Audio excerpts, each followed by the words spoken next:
Meus irmãos e minhas irmãs, paz e bem. Nós hoje na leitura do segundo livro dos Macabeus, nós temos uma bela história de um homem fiel ao Senhor, Eleazar. Guardem esse nome. Esse Eleazar é um mestre da lei, um doutor da lei, um escriba, e vai ser descrito assim como homem de idade avançada e de venerável aparência. Então, a este homem aprisionam e querem obrigá-lo a comer carne de porco. A carne de porco é impura para os judeus, então não comiam carne de porco. Então empurram carne de porco na boca dele e querem que ele coma. Mas ele, preferindo morrer gloriosamente a viver desonesto, não aceitava. Então, se encaminha para o local do martírio.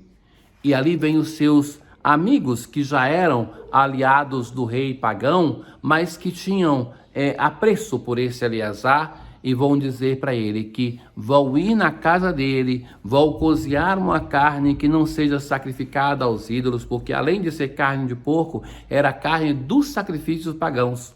Então, que vão pegar a carne, vão cozinhar nas panelas da casa dele e vão trazer, dizendo que é carne sacrificada aos ídolos e que ele deveria comer, fingindo que fosse carne sacrificada aos ídolos.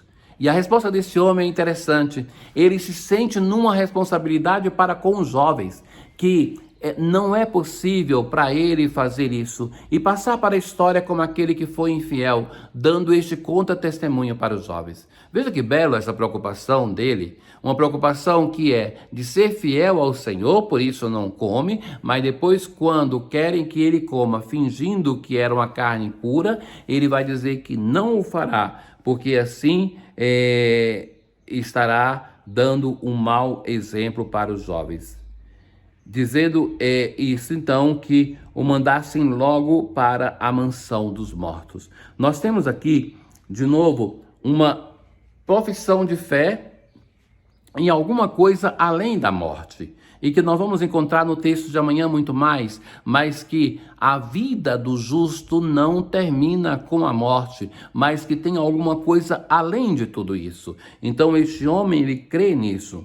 Então a afirmação, muitos jovens ficariam convencidos de que Eleazar, aos 90 anos, adotou as normas de vida dos estrangeiros. Seriam enganados por mim, por causa do fingimento que usaria para salvar um breve resto de vida. É interessante também essa expressão deste homem, um breve resto de vida. Por esse breve resto de vida, não vale a pena abandonar a fé e ser um mau exemplo para os jovens do meu povo. Então, eu não poderia, nem vivo, nem morto, fugir das mãos do Todo-Poderoso. Posso fugir das mãos do rei, mas não poderia fugir da mão do Todo-Poderoso. De novo, uma fé na ressurreição, nem vivo nem morto, não posso fazer isso. Então, dito isso, Eleazar caminha para o suplício e oferece a sua vida. Ora, ao longo da história da salvação, nós encontramos diversos testemunhos de martírio. Desde o primeiro, que está no livro do Gênesis, de Abel, mas nós temos a história da salvação recheada de testemunhos de martírio, o grande mártir que é nosso Senhor Jesus Cristo, e depois dele também tantos cristãos. Então Eleazar é um daqueles que prefere morrer do que profanar a sua boca, a sua história, abandonar a aliança com o Senhor e depois prefere morrer para não dar um ruim testemunho para os jovens. Meus caros, alguns de nós podem ter a graça do batismo, do martírio, mas isso não é para todo mundo. Mas existe uma coisa que nós precisamos todos os dias ter à disposição de reafirmar, que é a nossa fé em Deus.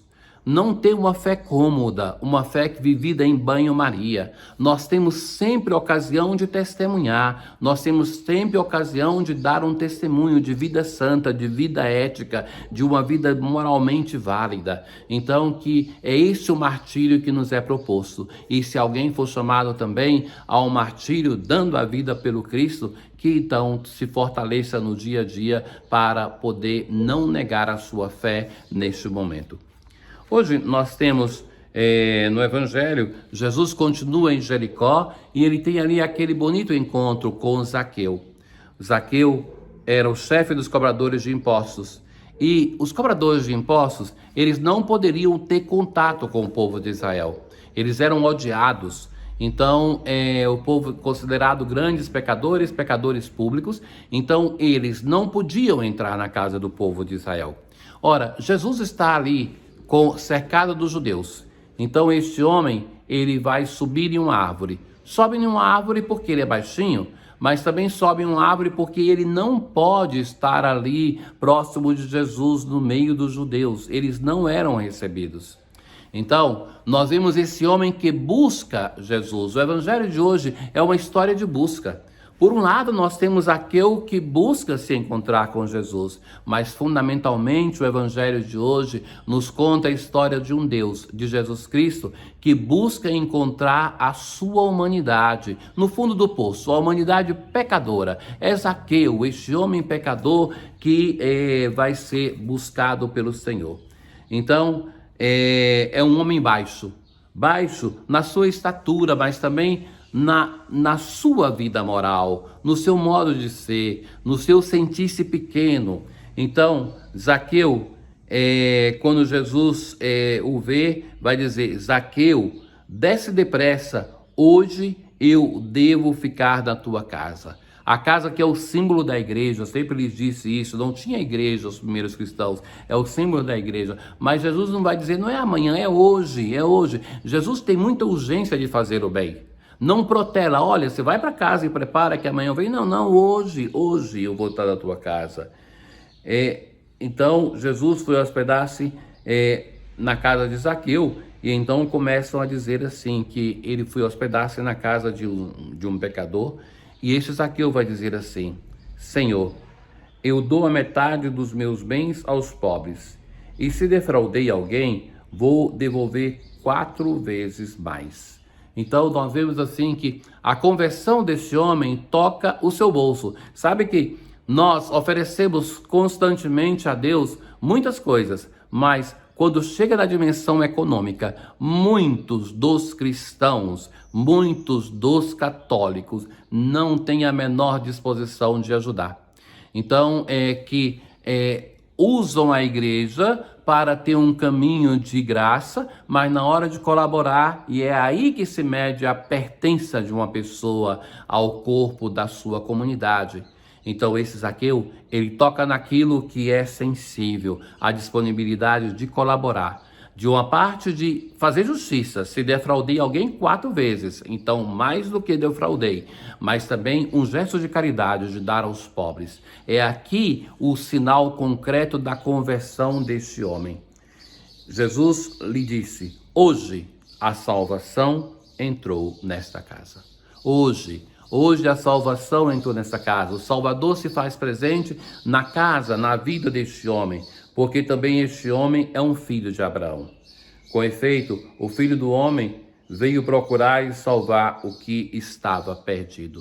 Como entender essa frase de Jesus? Não é mais normal para Deus procurar o que é santo, o que é belo, aquilo que é bonito, aquilo que é ligado aos céus? Mas Jesus muitas vezes vai dizer isso, que é aquele que é o médico para os doentes, que veio salvar o que está perdido, que busca a ovelha perdida, a moeda perdida, o filho perdido. Assim é o nosso Deus. O nosso Deus, ele se deleita de estar com aquilo que está perdido para manifestar o seu amor gratuito e conduzir o pecador a um caminho de salvação. Irmãos caríssimos, Zaqueu nos chama à conversão. Este homem pecador que abre a sua casa e deixa a sua vida transformar, É Ele que nos indica também o caminho para nós nos encontrarmos com o Senhor, o caminho para que nós possamos, de fato, viver uma relação aonde Deus possa transformar a nossa vida. Não amanhã, mas hoje. Hoje a salvação deve entrar na nossa casa.